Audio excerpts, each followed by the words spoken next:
Welcome back to my channel Mo Blogs. তোমরা কেমন আছো সবাই? আশা করি ভালো আছো, আমিও ভালো আছি। তো সকালটা দেখো আজকে চা দিয়েই শুরু করলাম। বাবার জন্য চা বানানো হয়ে গেছে আর সেটাকে আমি এখন দিতে যাব। তো ভাবলাম যে তোমাদের সঙ্গে একটু শেয়ার করি। এই দেখো বাকি কাজ সামলিয়ে তারপরে এসছি হচ্ছে গাছে একটু জল দিতে। প্রতিদিনই দেখি গাছগুলো আমি লাগিয়েছি, ফুল গাছগুলো তো মাই জল দিয়ে দেয়। তা ভাবলাম আজকে আমি একটু জল দিয়ে দিই। মা কল টেনে টেনে জল দেয়, তার জন্য আমিও একটু জল দিয়ে দিচ্ছি। যে মার তো কষ্ট হতে পারে, তাই না? সে যতই আমার শাশুড়ি মা হোক কেন, নিজের মা হলেও করতাম। তো ভাবলাম যে সব কিছু একটু আমিও করি, হাতে হাত দিয়ে কাজ করলে সব কিছুই মিলেমিশে করলে একসঙ্গে, তাহলে সবটা সংসারটা সুখের হয়। তো তার জন্যই ভাবলাম যে গাছের গোড়ায় আমিও একটু জল দিয়ে দিই, তার জন্য গাছের গোড়ায় জল দিয়ে দিয়েছি। আর গ্রামের বাড়িতে থাকার একটা মজাই আলাদা। গ্রামের বাড়িতে যদি একটু জায়গা বেশি থাকে না, তাহলে অনেক সবজি চাষ করে খাওয়া যায়। সেটা তোমরা অনেকেই জানো যে গ্রামের বাড়ি থাকার মজাটাই আলাদা।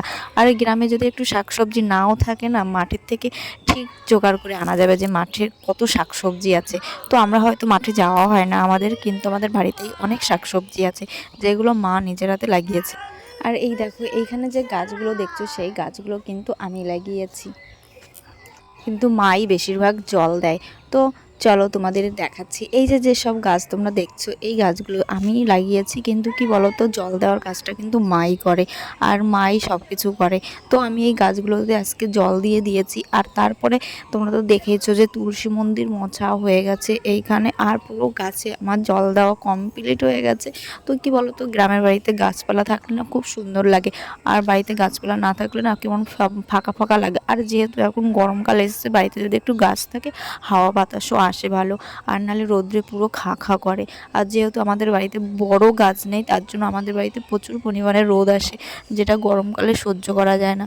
তো তোমাদের দেখাবো যে আমাদের বাড়িতে কতটা রৌদ্র, তোমরা দেখেছো, আরও দেখাবো। তো তোমরা ভিডিওগুলো ঠিক মতন দেখবে টাইম মতো, তাহলেই বুঝতে পারবে। আর এইখানে দেখো তোমাদের দাদাভাই ছোলা এনেছিল আগের দিন, আমি ভিডিওতে দেখিয়েছি। তো সেই ছোলাগুলো আমি ভিজিয়ে রেখেছিলাম। তো এইখানে আমি আর আমার ছেলে বসে বসে খাচ্ছি, আর ছেলে বলছে আমাকে ছুলে ছুলে দাও। তো সেই ছোলাটা আমি ছুলে ছুলে ওকে দিচ্ছি, আর ও বসে বসে খাচ্ছে। ও কিন্তু ছোলা সিদ্ধ খেতে চায় না, তো আমি ছোলা সিদ্ধটাই খেয়ে ফেলেছি আর ওকে ছোলা ছাড়িয়ে ছাড়িয়ে দিচ্ছি। ও প্রচণ্ড জেদি। আর যদি তোমাদের দাদাভাই যদি কোনো সময় আঙ্গুর ফল আনে, ওর জন্য ফল আনা হয়, কিন্তু সব ফল ওকে আমার ছুলে ছুলে দিতে হবে। ও ছোলা সিদ্ধ কিছুই খেতে পারে না, চাবাতেই চায় না, যে এতটা ওর কষ্ট হয়, বলে কি আমার দাঁতে কষ্ট হয়, তার জন্য ও চাপাতে চায় না। তার জন্য ওকে সব কিছু ছুলে ছুলে দিতে হয়, আর আমি ওখানে ছুলে ছুলে দিচ্ছি আর খাচ্ছি। আর ওইদিকে বাবা মাকে দুজনকেই দেওয়া হয়ে গেছে, আর আমরা বসে বসে এখানে খাচ্ছি। আর মার তো সকালবেলা উঠে এখন পুজো দেওয়াও হয়ে যায়, যেহেতু গরমকালে এসে ভোরবেলা উঠেই উনি স্নান টান করে পুজো দিয়ে সব কিছু করে। তো চলো দেখাচ্ছি তোমাদের যে মা এখন পুজো দিচ্ছে তুলসী মন্দিরে, তো তোমাদেরও সেটাও দেখাবো। আর ছেলে দেখো কি করছে। এই দেখো এখানে মা কিন্তু তুলসী মন্দিরে পুজো দিচ্ছে, ঘরের পুজোটা দেওয়া কমপ্লিট হয়ে গেছে, আর এখন দিচ্ছে তুলসী মন্দিরে পুজো। তো মার এখন ডেলি কাজ সকালবেলা উঠে আগে স্নান টান করে পুজো দেবে, আর দোকানটা তার আগে খুলে রাখে। দোকানটা খুলে তারপরেই স্নান করতে যায়, স্নান করে তারপরে দোকানে আবার পুজো দিতে যায়। তো এইখানে মা তুলসী মন্দিরে পুজো দিচ্ছে, আর আমি চলো বাকি কাজগুলো সামলে। ছাদে তো তোমরা দেখতেই পাচ্ছ, তো এটা এক রৌদ্র তো চোখ শোকায় না, তার জন্য আবার ছাদে এসেছি। তো চলো এটা মেলে দিই। কোথায় উঠে পড়েছি দেখবে, কোথায় উঠে পড়েছি, এই দেখো এটা হচ্ছে নিচে, আর আমি এই যে উঠে পড়েছি বাথরুমের ছাদে। বাথরুমের ছাদের অবস্থা দেখো, পাতা পড়ে কি অবস্থা হয়েছে। এখানে আসা হয় না তো ওঠাও হয় না, তার জন্য এরকম অবস্থা। তা ভাবলাম একটু ঝাড় দিয়ে দিই আজকে, তার জন্য ছাদে চলে আসলাম বাথরুমে। তো চলো আমি ঝটপট ঝাড়টা দিয়ে নিই, তোমরা দেখতে থাকো। তো ছাদে তো এত পরিমাণে পাতা পড়েছে, এই পাতাগুলো হচ্ছে মেহগনি গাছের পাতা। তোমরা দেখেই বুঝতে পেরেছো যে মেহগনি গাছের পাতা এইগুলো।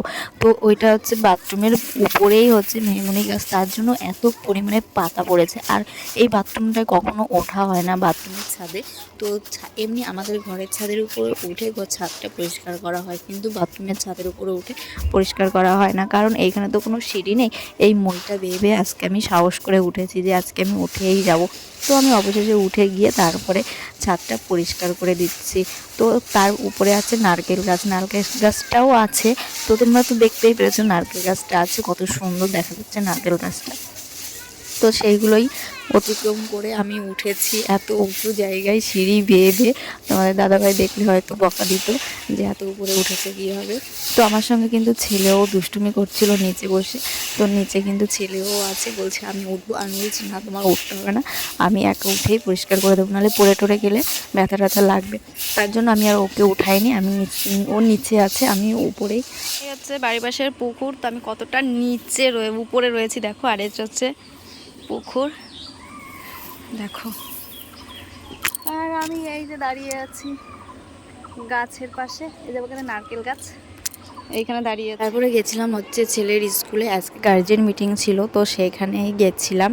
তো তারপরে এই দেখো এইখানে হচ্ছে আমরা চা মুড়ি খাচ্ছি, চা নিমকি খাচ্ছি সরি। তো গাইজ চলো, ভিডিওটা যদি ভালো লাগে like comment share and subscribe করে দেবে। আর যারা ফেসবুক থেকে দেখছো তারা ফলো করে নেবে।